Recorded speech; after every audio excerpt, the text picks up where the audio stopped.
नमस्कार फ्रेंड्स, मेरा नाम बबलू वर्मा, पेपर हैकर में आपका स्वागत है। हम देखने वाले हैं बीए सेकंड ईयर इकोनॉमिक की अपना फर्स्ट पेपर होता है। ठीक है, इकोनॉमिक का आपका कौन सा फर्स्ट पेपर रहने वाला है, इसको हम देखने वाले हैं। ठीक है, तो बात करते हैं। ये इंपॉर्टेंट क्वेश्चन है, बहुत ही मशक्कत के साथ इन क्वेश्चनों को समझ लो आपके पास ला सके हैं हम, क्योंकि ये इस बार छप रहे हैं। ठीक है, तो इन क्वेश्चनों को आपको कवर कर लेना है, सारे के सारे अपने बुक पे लगाओ चाहे कहीं लगाओ, क्योंकि ये क्वेश्चन आपके छपने वाले हैं इस बार। तो इन क्वेश्चनों को तो आपको भी पढ़ के जाना है। ठीक है, तो देखते हैं कौन कौन से क्वेश्चन इस बार आपके एग्जाम में आने वाले हैं। तो बात करते हैं राष्ट्रीय आय क्या है। ठीक है, राष्ट्रीय आय क्या है इसके बारे में बात करते हैं। लेखांकन को समझाइए, राष्ट्रीय आय के लेखांकन को समझाइए। संकल्पनाओं का वर्णन, मार्शल, पिगू और फिशर के बारे में राष्ट्रीय आय की परिभाषा दीजिएगा। ठीक है, तो इनके बारे में आपको थोड़ा सा पढ़ लेना है। नेक्स्ट क्वेश्चन की बात करें तो यहां लिखा है आय के चक्रीय प्रभाव के बारे में। आय का चक्रीय प्रभाव क्या है इसके बारे में बताना है।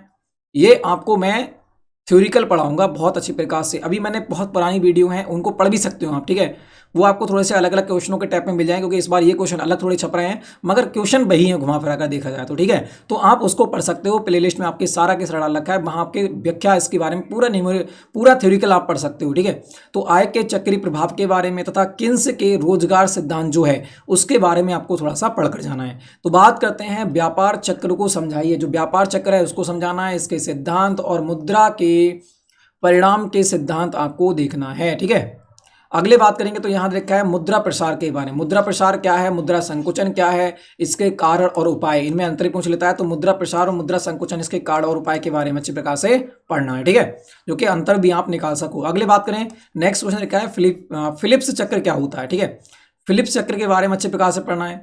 बात करेंगे शाख निर्माण, बैंक किस प्रकार शाख का निर्माण करती है इसके बारे में आपको समझाना है। ठीक है, अगले बात करेंगे तो यहां देखा है भारतीय रिजर्व बैंकों के कार्य। भारतीय रिजर्व बैंक जो है आरबीआई, इसका कार्य क्या है ये आपको बताना है। और बात करते हैं साधारण बैंक के कार्य क्या होते हैं। ठीक है, वही बात करते हैं। तुम्हारा देखा है तुम्हारा क्रय शक्ति, कौन सी क्रय शक्ति क्षमता सिद्धांत की व्याख्या, कौन सी क्रय शक्ति क्षमता सिद्धांत की व्याख्या और इसकी आलोचनात्मक व्याख्या करना है। सीधी बात वही रखी है।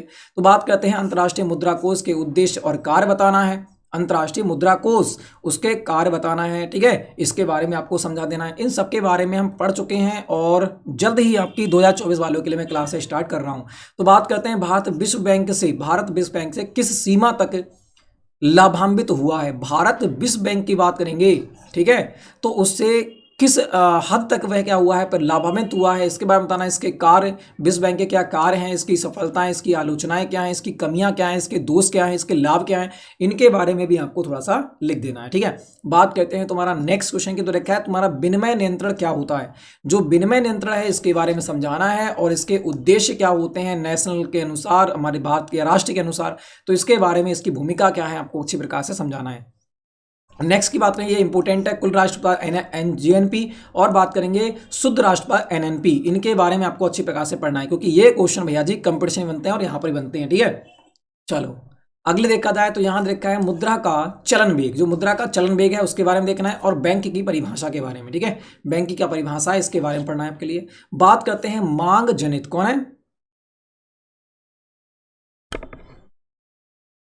हाँ जी, अगर हम बात कर लें किसकी, हम बात कर लें मांग जनित तथा लागत जनित स्थिति में अंतर। कौन सी, मांग जनित और लागत जनित स्थिति में आपको क्या देखना है, अंतर देखना है इनके बारे में।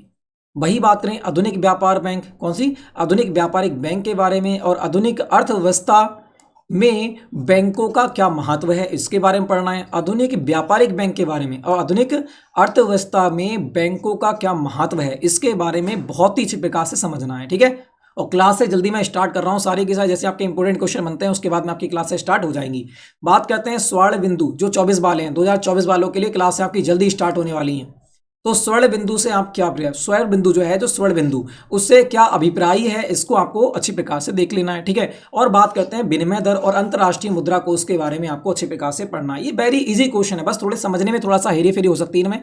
अगर आप अच्छे प्रकार समझ लेते हो तो सब कुछ ये समझ में आता है। ठीक है, ये थोड़ा सा अटपटे टाइप के होते हैं, क्योंकि ये जब अच्छी प्रकार से आप समझ लोगे एक बार तो इसको सब याद करना रह जाता है, बाकी सारा की सारा आपको थोड़ी जो दरों की परसेंटेज वगैरह होती हैं वही याद करना होती है, बाकी तो आपके माइंड में सब कुछ फिक्स हो जाएगा अच्छी प्रकार से पढ़ लोगे तब, ठीक है। तो इसको बिल्कुल 100% आराम से पढ़ाऊंगा आपके लिए एक एक पॉइंट्स को समझाते हुए। मगर जो 2023 वाले हैं वो तो भैया जी जो पुरानी वीडियो पड़ी हुई है उनको देख लें एक बार और उनसे अपना पेपर निकाल दें, ठीक है। और ये क्वेश्चन इस बार छप रहे हैं तो भैया इनको तो आपको पढ़ना ही पड़ेगा, ठीक है। तो ये आपके इतने क्वेश्चन थे, 17-18 क्वेश्चन है, इनमें से ही आपके सारे के सारे क्वेश्चन बन जाएंगे, ठीक है। तो हमने देखा बीए सेकंड ईयर वालों के लिए इकोनॉमी का फर्स्ट पेपर, ठीक है। जल्दी आपको नेक्स्ट पेपर मैं आपको देने वाला हूं, ठीक है। तो वीडियो अच्छी लगे तो लाइक करना, शेयर करना, चैनल को सब्सक्राइब करना, बेल आइकन को प्रेस करना, जो कि नोटिफिकेशन आपके घर पर पहुंचे, ठीक है। नेक्स्ट वीडियो मिलेंगे, तब तक के लिए जय हिंद, जय भारत।